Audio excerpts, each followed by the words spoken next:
وَلَقَدْ يَسَّرْنَا الْقُرْآنَ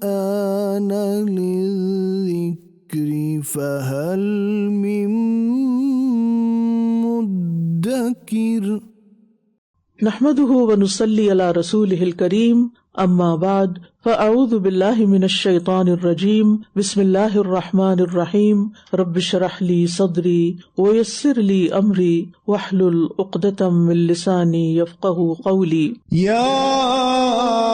ایھا الناس اعبدوا ربکم الذی خلقکم والذین من قبلکم لعلکم تتقون،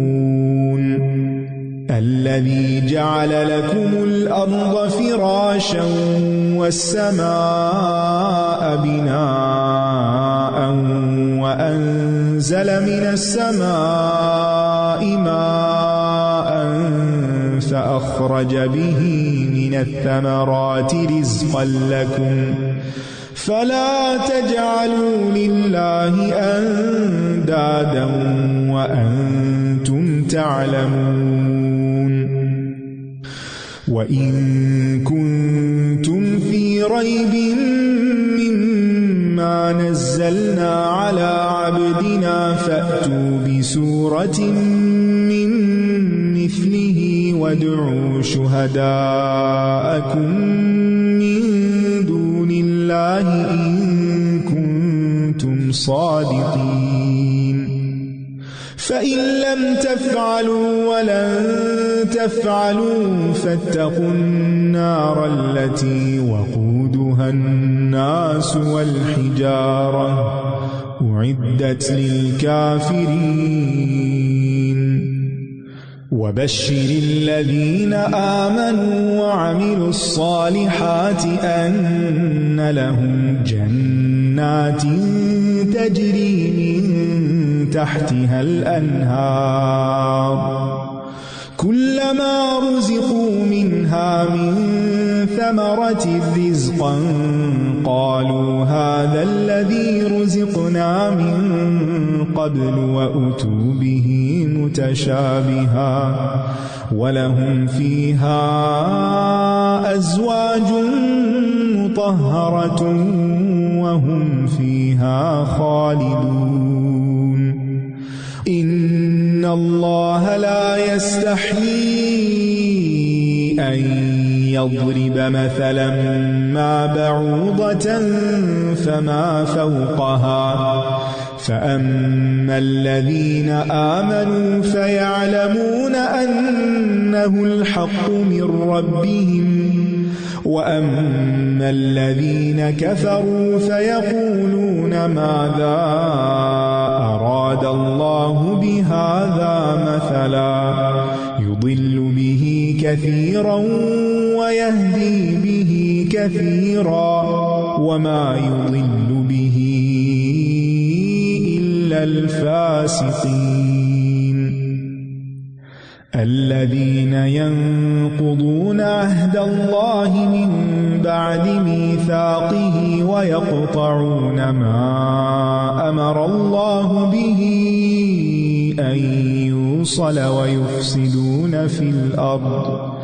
أولئك هم الخاسرون، كيف تكفرون بالله وكنتم أمواتا فأحياكم ثم يميتكم ثم يحييكم ثم إليه ترجعون، هو الذي خلق لكم ما في الأرض جميعا ثم استوى إلى السماء فسواهن 7 سماوات وهو بكل شيء عليم۔ اے لوگو، اپنے رب کی عبادت کرو۔ کیوں؟ کون ہے رب؟ وہ جس نے تمہیں پیدا کیا اور ان لوگوں کو بھی جو تم سے پہلے تھے، یعنی آج تک دنیا میں جتنے بھی انسان آئے سب کا خالق وہی ہے، لہٰذا وہی عبادت کے لائق ہے۔ عبادت کس لیے کرو؟ تاکہ تم بچ جاؤ۔ کس چیز سے بچ جاؤ؟ برے انجام سے بچ جاؤ۔ وہ جس نے تمہارے لیے زمین کو فرش اور آسمان کو چھت بنایا، یہ رب کا تعارف ہے، اور آسمان سے پانی برسایا، برف بھی اسی نے برسائی ہے، پھر اس کے ذریعے تمہارے لیے رزق کے طور پر پھل پیدا کیے، یہ تمہارے ہی فائدے کے لیے، لہذا دل تنگ نہ ہو، پس تم اللہ کے ساتھ کسی کو شریک نہ ٹھہراؤ جبکہ تم جانتے ہو کہ اصل خالق وہ ہے، کوئی اس جیسا نہیں۔ یہ عبادت کی روح ہے کہ اللہ کو ایک مان کر، اسی کو اپنا خالق، مالک، رازق مان کر اس کے آگے جھک جانا، صرف نماز میں نہیں، عملی زندگی میں بھی۔ اور اگر تمہیں اس میں شک ہے جو ہم نے اپنے بندے پر نازل فرمایا ہے، کیا قرآن مجید، یہ کلام جو آپ پڑھ رہے ہیں، سن رہے ہیں، تو اسی طرح کی ایک صورت تم بھی بنا لاؤ، شک دور کر لو، اور اللہ کے سوا اپنے مددگاروں کو بلا لو، سب کو بلا لو اگر تم سچے ہو۔ پھر اگر تم ایسا نہ کر سکو اور تم ہرگز ایسا کر بھی نہ سکو گے، یعنی کوئی صورت نہیں بنا سکتے، چیلنج ہے، تو ڈرو اس آگ سے جس کا ایندھن انسان اور پتھر ہیں، جو کافروں کے لیے یعنی انکار کرنے والوں کے لیے تیار کی گئی ہے، جو اس کلام کو نہ مانے کہ یہ اللہ کا کلام ہے۔ اللہ نے صرف پیدا نہیں کیا، صرف رزق نہیں دیا، کھانے پینے کو نہیں دیا، صرف پھل اور رزق کی دیگر اقسام نہیں دی، بلکہ اس نے ہدایت کا بندوبست بھی کیا اور اس کے لیے قرآن بھیجا۔ اور خوشخبری دے دیجیے ان لوگوں کو جو ایمان لائے اور انہوں نے نیک عمل کیے، صرف زبانی کلامی ایمان نہیں بلکہ عمل بھی اچھے، کہ ان کے لیے ایسے باغات ہیں جن کے نیچے نہریں بہتی ہیں، جب کبھی انہیں ان میں کوئی پھل بطور رزق دیا جائے گا تو وہ کہیں گے یہ تو وہی ہے جو اس سے پہلے ہم دیے گئے تھے، اور انہیں اس سے ملتے جلتے ہی دیے جائیں گے، اور وہاں ان کے لیے نہایت پاک صاف بیویاں ہوں گی، اور وہ ان میں ہمیشہ رہنے والے ہیں۔ یہ ہے اصل آرام کی جگہ، اصل راحت، جس کے لیے کوشش اس دنیا میں ہوگی۔ بے شک اللہ اس سے نہیں شرماتا کہ وہ مچھر یا اس سے اوپر کسی چیز کی مثال بیان کرے، یعنی قرآن مجید میں اللہ تعالیٰ نے سمجھانے کے لیے ہر طرح کی مثالیں بیان کی ہیں۔ تو جو لوگ ایمان لائے وہ جانتے ہیں کہ یہ ان کے رب کی طرف سے حق ہے، یعنی قرآن کا ہر حرف اور ہر لفظ، ہر کلمہ، ہر آیت بالکل حقیقت پر مبنی ہے، سچی ہے، رب ہی کی طرف سے ہے۔ اور رہے وہ لوگ جنہوں نے کفر کیا، وہ کہتے ہیں کہ اللہ نے اس مثال کے بیان کرنے سے کیا ارادہ کیا، وہ بہت سو کو اس سے گمراہ کرتا ہے اور بہت سو کو اسی سے ہدایت دیتا ہے۔ ایک ہی کلام ہے، کوئی اسے پڑھ کر ہدایت پا جاتا ہے اور کوئی بھٹک جاتا ہے، اور وہ اس سے گمراہ کرتا بھی ہے تو صرف فاسقوں کو، یعنی نافرمانوں کو، جو اپنا رویہ، اپنا عمل، اپنا طریقہ نہیں بدلنا چاہتے، وہ لوگ جو اللہ کے عہد کو اسے پختہ کرنے کے بعد توڑ دیتے ہیں، یعنی لا الہ الا اللہ پڑھ کر پھر باقی عہد بھول جاتے ہیں، اور اللہ نے جس چیز کو جوڑنے کا حکم دیا ہے اس کو کاٹ ڈالتے ہیں، یعنی رشتوں کو، اور وہ زمین میں فساد کرتے ہیں۔ یہی لوگ دراصل خسارہ پانے والے ہیں۔ تم اللہ کا انکار کیسے کر سکتے ہو حالانکہ تم مردہ تھے، یعنی تم کچھ نہ تھے، تو اس نے تمہیں زندگی بخشی، پھر وہی تمہیں موت دے گا، ایک اور مرحلہ آئے گا، پھر وہی تمہیں زندہ کرے گا، پھر اسی کی طرف تم لوٹائے جاؤ گے، جہاں سے آئے ہو وہیں واپس چلے جاؤ گے، اور اس رب کے سامنے جا کھڑے ہوگے۔ پھر وہ پوچھے گا کہ جس کام کے لیے بھیجا تھا وہ کیا یا نہیں کیا۔ وہی تو ہے جس نے تمہارے لیے وہ سب کچھ پیدا کیا جو زمین میں ہے، سب کچھ اسی کا بنایا ہوا۔ پھر وہ آسمان کی طرف متوجہ ہوا تو ان کو ٹھیک ٹھیک 7 آسمان بنا دیا، اور وہ ہر چیز کا خوب علم رکھنے والا ہے، کوئی چیز اس سے چھپی ہوئی نہیں ہے۔ قرآن مجید کی یہ پہلی ندا ہے، یا ایھا الناس، اے لوگو، تمام انسانوں کو خطاب، گویا یہ قرآن سب کے لیے ہے، اور سب کو کیا پیغام دیا جا رہا ہے کہ اس ایک اکیلے اللہ کی عبادت کرو اور اس میں کسی کو شریک نہ کرو۔ اللہ سبحانہ تعالیٰ نے اپنی کچھ مخلوقات کا یہاں ذکر کیا کیونکہ ان میں غور و فکر کرنے سے ایمان اور یقین بڑھتا ہے۔ کہ تم اللہ کو پہچاننا چاہتے ہو تو آس پاس بکھری ہوئی نشانیوں میں دیکھو، پھر اس کے کلام میں اس کو پہچانو، اور پھر نجات کا ذریعہ کیا ہے؟ ایمان اور عمل صالح۔ اور نیک عمل صالح کیا ہوتا ہے؟ جس میں 4 چیزیں ہوں، علم ہو، سب سے پہلے علم، پھر نیت، پھر صبر، استقامت، اور پھر اخلاص، یعنی صرف اللہ کے لیے ہو۔ اور اللہ کی کتاب سے ہدایت پانے کی بجائے گمراہ ہونے والوں کی 3 صفات بتا دی گئی یہاں کہ کن کو ہدایت نہیں ملتی۔ نمبر 1 جو اللہ کے عہد کو توڑتے ہیں، نمبر 2 جو رشتہ داری اور دوسرے باہمی تعلقات کو منقطع کر دیتے ہیں، کاٹ دیتے ہیں،